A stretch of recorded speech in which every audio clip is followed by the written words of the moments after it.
told, I'm surprised you made it out of there in one piece. You and the dam. I'm impressed, to say the least, and that's no easy thing.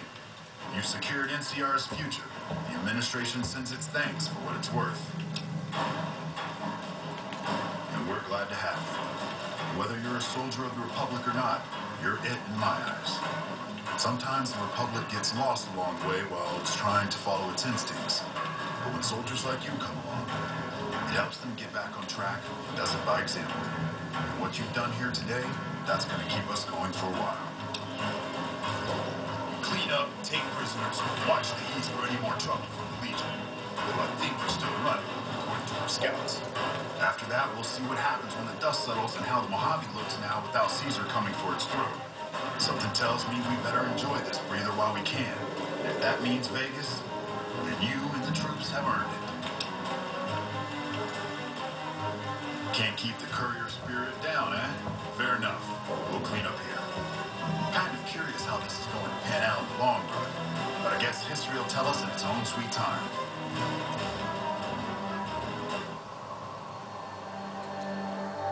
And so the courier who had cheated death in the cemetery outside Goodsprings cheated death once again, and the Mojave Wasteland was forever changed.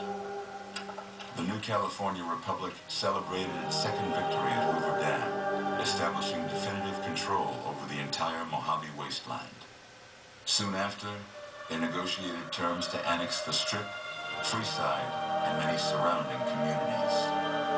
The Mojave Wasteland, at long last, had entirely fallen under the NCR's banner.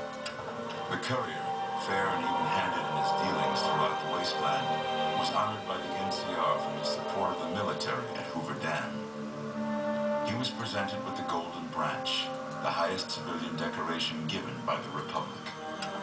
With the help of the Gunrunners, the Boomers developed a healthy trading relationship with the NCR. Eventually, the Boomers began wandering out into the wasteland, while still preventing outsiders from entering Nellis. Buried beneath tons of rubble, the Mojave chapter of the Brotherhood of Steel was no more. Those few who were outside the Hidden Valley bunker when it was destroyed settled into new lives, or headed west to find a new chapter to join. Never weakened by NCR, the Fiends staged an attack against Camp McCarran during the Second Battle of Hoover Dam.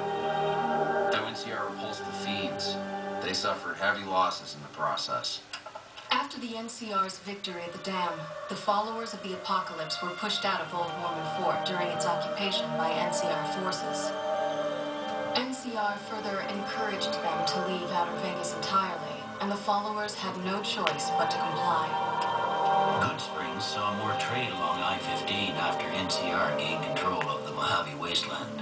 But with that came a heavy burden of the Republic's taxes. Some old-timers, unable to handle the cost, were forced to move on, grumbling all the while. After the Second Battle of Hoover Dam, the Great Khans returned for a time to Red Rock Canyon. The NCR's pressing need to expand proved greater than its promise of amnesty, and before long the government decided the Khans had to go. The surviving Great Khans were relocated to an isolated, barren reservation well north of NCR trade routes. With no cure for the Nightkin schizophrenia in sight, the disgruntled Nightkin left Jacobstown. Without a treatment, their insanity grew.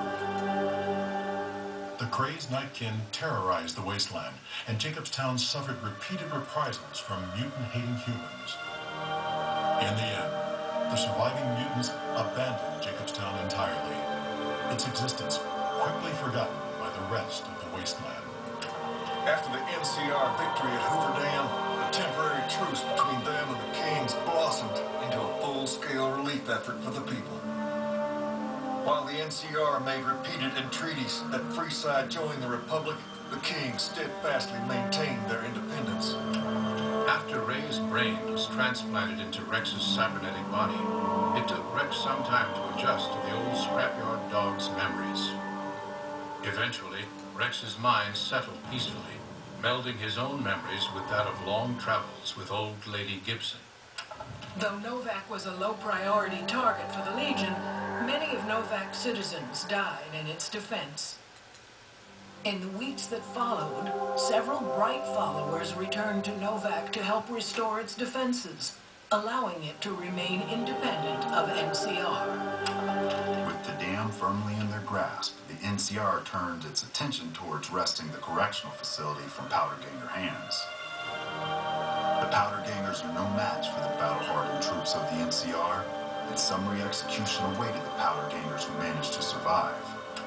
Armed with a wide array of improvised explosives and stolen weapons, Vault 19 Powder Gang tormented the Mojave Wasteland for years. Citizens of the NCR were favorite targets, and they always suffered the worst fates. After Hoover Dam, NCR helps rebuild Primm as a major stopping point on the Lone 15. Though Primm citizens chafe under NCR's taxes, they benefit greatly from the increased protection and merchant traffic. And so the Courier's Road came to an end, for now. In the new world of the Mojave Wasteland, fighting continued, blood was spilled, and many lived and died just as they had in the old world. Because war